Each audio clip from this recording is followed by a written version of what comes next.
विधायक अंबा प्रसाद हमारे साथ मौजूद हैं। हम इनसे जानने की कोशिश करेंगे जो मानसून सत्र का पहला दिन, क्या कुछ कहेंगी? मानसून सत्र का पहला दिन सूखाग्रस्त हो चुका है राज्य।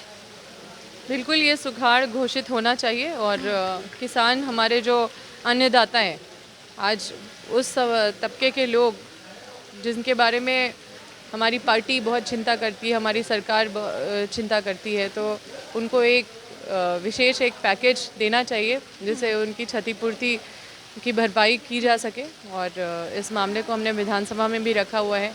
इस पे विशेष चर्चा का भी हमने मांग किया है क्योंकि ये बहुत ज्वलन समस्या है। साथ ही बहुत सारे ऐसे समस्या है जैसे कि अभी जो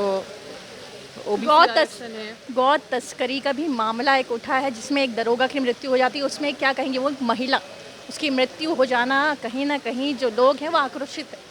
देखिए, अपराधी का कोई जात नहीं होता, कोई धर्म नहीं होता। अपराधी अपराधी होते हैं और उनके ऊपर कार्रवाई होनी चाहिए।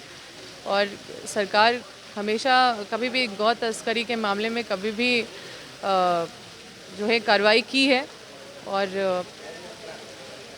जो गौ पालन कर रहे हैं उनको भी संरक्षण देना चाहिए। जो गौ पालन कर रहे हैं, जो किसान हैं, जो दूध की बिक्री करते हैं, उसके साथ साथ और गौ तस्करी पे भी लगाम लगानी चाहिए। किसी भी तरह का अवैध काम पे कार्रवाई होनी चाहिए। स्कूलों में उर्दू भाषा शुरू हो जाती है और जिसमें अभी सदन में, मानसून सदन में जमकर हंगामा होने वाला है। विपक्ष भी इसमें घेरने के लिए तैयार है। इस पे क्या कुछ कहेंगे? देखिए, कोई भी हमारी देश किसी धर्म के आधार पे नहीं चलती है, वो एक संविधान के आधार पे चलती है।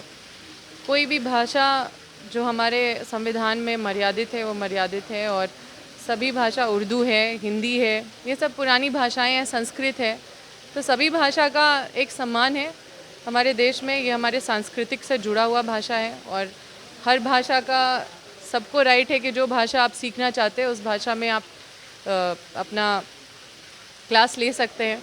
लेकिन जहाँ तक बात है कि स्कूलों में उर्दू भाषा, तो ये आपको देखना होगा कि किस नियम के तहत वहाँ पे चल रहा है। क्योंकि अगर कोई नियम है सरकार की तरफ से बनाई हुई, तो मैंने कहा कि नियम से सरकार चलती है, कोई धर्म से नहीं चलती है। तो जो भी नियम है, अगर वो भाषा का चयन हुआ है तो फिर उसको देखना होगा।